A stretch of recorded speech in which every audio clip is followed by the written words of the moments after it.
Bonjour et bienvenue sur GPTV pour cette nouvelle vidéo. Alors nous allons parler de jeux de rôle et nous allons parler de la 5e édition, non pas de la version officielle de Donjons & Dragons, mais une de ces versions françaises utilisant le SRD de la 5e édition. Je vais parler de Roll & Play, l'héritier de Héros et Dragons, édité par Black Book Édition. Alors nous avons déjà parlé du livre du joueur, mais nous allons parler maintenant du deuxième bouquin qui est sorti dans la foulée, à savoir le livre de la meneuse. Alors à tout de suite pour un feuilletage express du livre de la meneuse Roll & Play.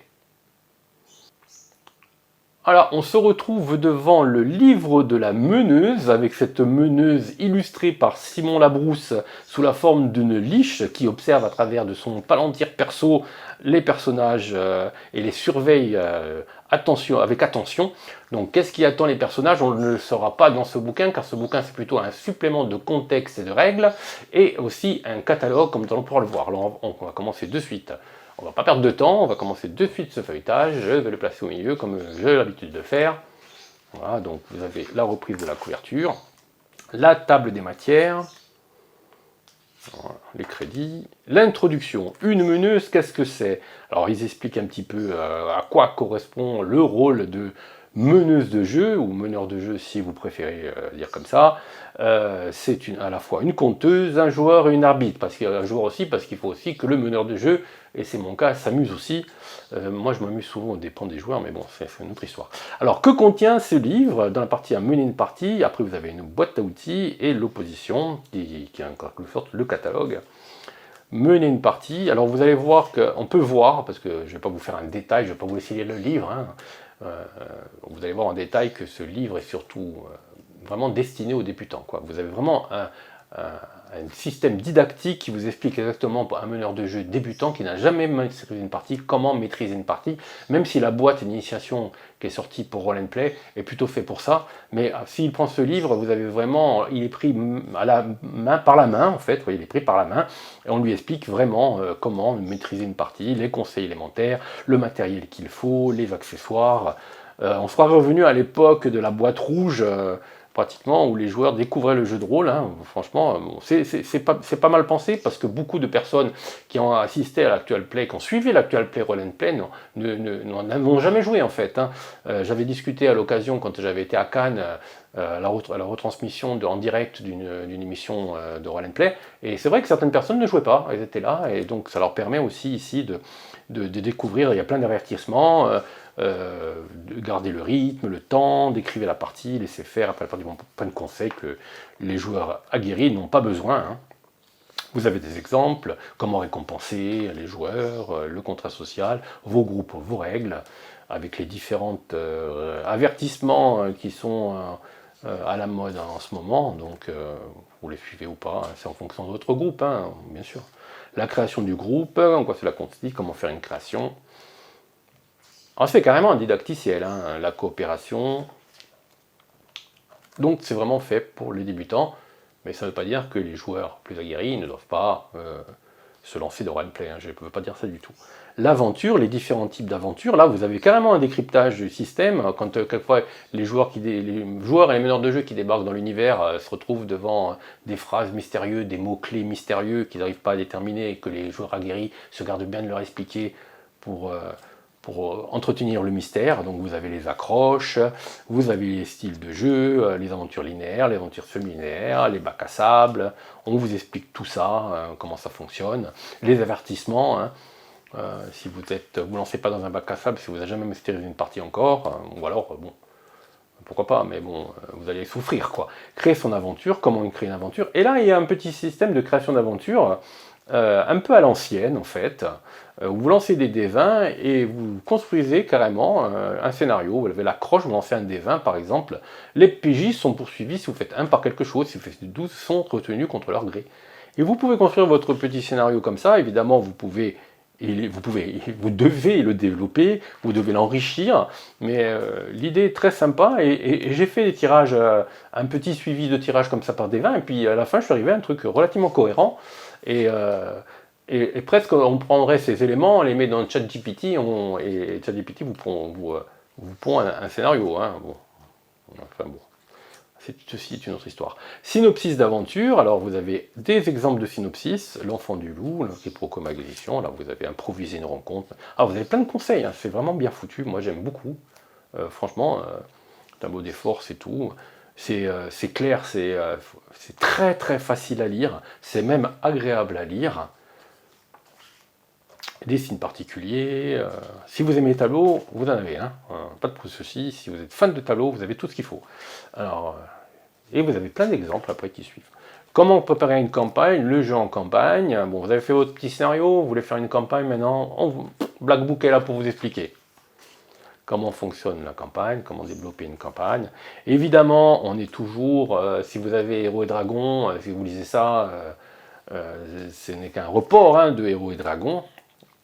Les attributions de la meneuse, ce que doit faire la meneuse entre les aventures. Bon, évidemment, faire grimper le personnage, lui donner des XP. C'est vrai que souvent, les personnages débutants, les joueurs débutants, pardon, négligent un petit peu les périodes entre les aventures. Les périodes entre les aventures, c'est très utile. Moi, je conseille à mes joueurs pour développer le background de personnage, imaginer ce qui leur est arrivé, et à travers ce qui leur est arrivé, leur développement psychologique. Par exemple, il leur arrivait un truc, c'est jamais sans conséquence. Donc, essayez d'imaginer ce qui va se passer, ce qui s'est passé dans leur tête après avoir vécu ça. Et ça leur permet, dans l'aventure suivante, de pouvoir un petit peu fluctuer leurs agissements par rapport à ce qu'ils ont vécu. Voilà, donc ça peut être intéressant aussi. Les ventes d'objets, répandre des rumeurs. Alors voilà, vous avez plein de trucs, personnaliser son univers. Alors vous voyez qu'il n'y a pas d'univers, hein. C'est vraiment un supplément de contexte de règles, un catalogue. On parle un petit peu de Pangée, mais c'est très très peu. Bon, jouer dans un multivers, le plan matériel, au-delà du plan matériel. Alors, on dépasse un petit peu le cadre du personnage niveau néophyte et débutant, avec les différents plans, chers à Donjons Dragons. La boîte à outils, alors les secrets de maîtrise, comment jouer avec des dés, tricher, bon ça c'est, voilà, c'est suivant chaque joueur, chaque meneur de jeu voit midi à sa porte, hein, voilà. Jouer avec les dés, les G2D pour voir, ne pas abuser des dés et G2D évidemment, ralenti, les avantages, le système des avantages et des avantages qui est génialissime dans la 5e édition, on ne le dira pas assez, l'expérience, les PX et montée de niveau, comment gérer ça, ne pas exagérer, comment distribuer les PX de quête. Voilà. Alors vous n'avez pas beaucoup d'illustrations, vous voyez que c'est très très informatif, il y a beaucoup de choses, donc ils ont été un peu économes en illustration. Comment gérer l'illustrative, les règles optionnelles. Alors là, vous avez plein de modules qui sont adressés à des personnages, à des joueurs qui sont un peu plus expérimentés. Là, le module bas de puissance gritty, c'est-à-dire que vos personnages ils sont un peu oula. Les modules G, un peu repos, plus dur à prendre. Bon, vous avez plein de trucs qui dans le gritty, ils appellent ça le module G. Alors G1, G2. Et là, ça durcit vraiment les parties. Ça rend les scénarios beaucoup plus difficiles, voire très très difficile, voire héroïque. Là vous avez les modules épiques, ils ont appelé ça justement pour qu'on grimpe encore, c'est eux, voilà. Les modules E.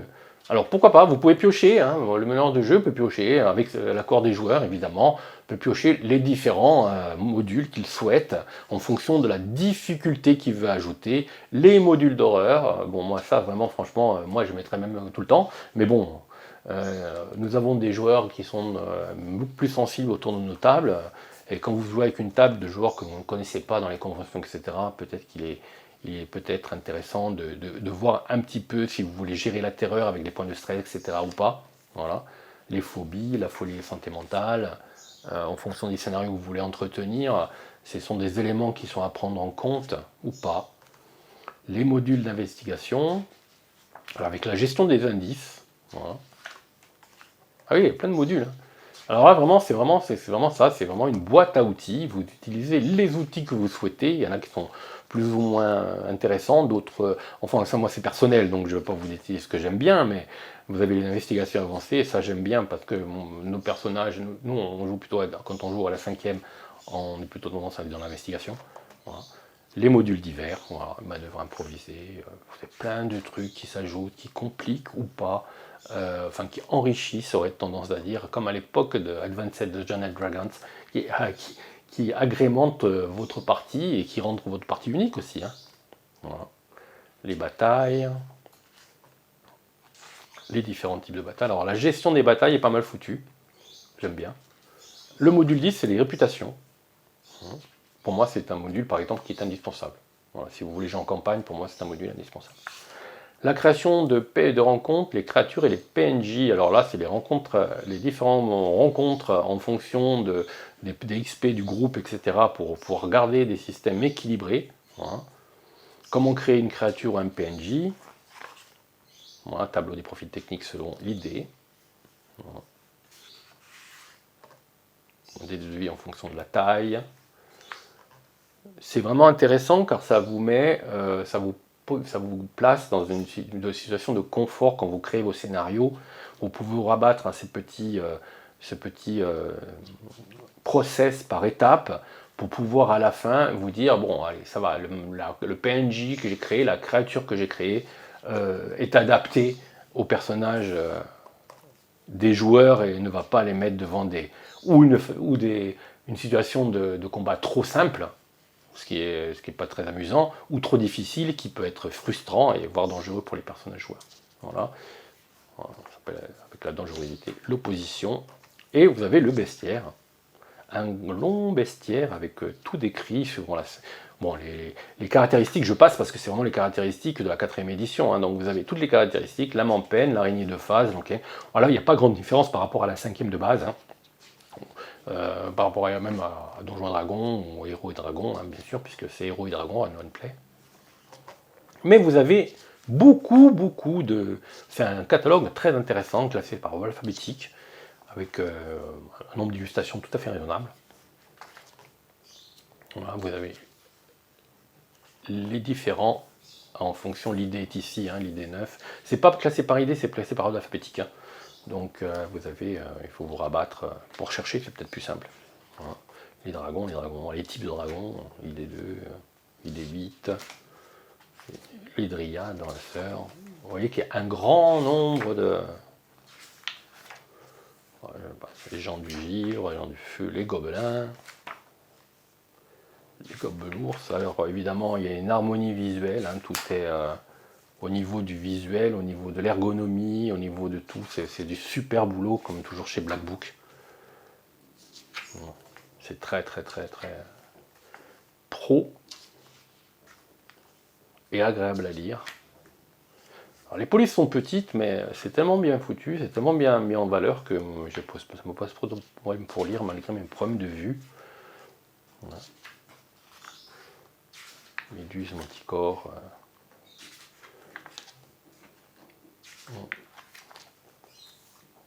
La charte visuelle est parfaite. Hein.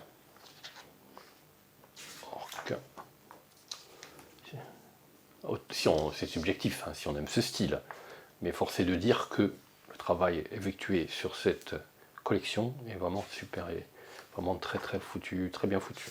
Torve. Ah, ces fameux gelés, ces fameux cubes gélatineux, les bêtes et les vermines. Oui, quand même pas mal de choses. Et puis c'est pas fini, hein, parce que vous allez voir que là, bon, je passe vite, hein, parce que bon, ça n'a aucun intérêt que je m'attarde dessus. À moins que vous cherchiez un monstre particulier. Voilà. Hop. Voilà, les paquets. Hein. Petit granon de sabre. Les nuées, la gestion des nuées, évidemment, c'est un peu différent. Les annexes, des sorts supplémentaires, voilà. C'est des sorts qui sont en plus par rapport... qui sont en plus par rapport au livre de base et qui seront présents dans le livre des règles avancées qui va sortir dans pas longtemps, qui est en campagne de financement actuellement.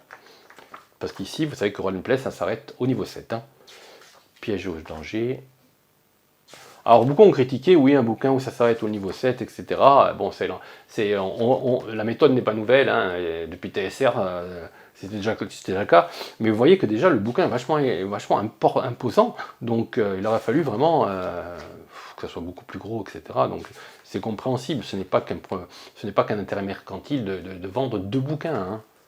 De toute façon, ils avaient fait la même chose avec les chroniques oubliées, et personne ne s'en était plaint. Alors les trésors sont là. Et là aussi, vous avez une longue, avec des tableaux, plein d'objets magiques. Vous allez voir, bon, là, ici, vous avez tous les types d'objets magiques, les bâtons, etc. Vous avez tous les détails dessus. Et là, vous avez comment trouver les objets magiques aléatoires dans un coffre. Vous lancez des dés, etc. On est à des dés, n'oublions pas. Voilà, vous avez les coffres, les armures, une tonne de choses, les bâtons, les bottes, vous avez de tout. Si vous ne trouvez pas votre bonheur là-dedans, c'est vraiment que vous êtes difficile, hein, franchement. Schéma élémentaire, âge du berserker, les aumes, les épées. Évidemment, vous pouvez récupérer un de ces objets magiques et l'adapter à votre sauce et en faire un objet magique personnel qui entre plus précisément dans votre campagne ou dans votre univers ou même dans votre setting que vous venez de créer. Hein. Rien ne vous en empêche. Voilà. Alors vous voyez que là, on parle pas du tout. Je ne vous ai pas montré, il y a quelques petits exemples qui parlent de Pangée par exemple, mais c'est vraiment très très simple. On est vraiment dans du technique en fait. Hein. Vous n'avez que du technique. Vous n'avez pas de supplément de contexte. On est vraiment un supplément de règles. Le supplément de contexte se résume à son strict minimum. Voilà. Mais c'est un bouquin qui complète parfaitement le livre du joueur, qui est même un petit qui peut pour les jeunes joueurs être comme un doudou parce que franchement vous avez tous les éléments qui peuvent vous aider quand vous doutez de quelque chose, si vous ne savez pas trop, vous débutez, vous pouvez vous rabattre là-dessus. Voilà. Voilà, c'était le Roll and Play, le livre de la meneuse. Alors si vous avez apprécié cette petite vidéo de présentation, n'hésitez pas à mettre un petit pouce en dessous, à la partager à vos amis et si vous n'avez pas encore déjà fait, à vous abonner à la chaîne GPTV. Merci et à bientôt.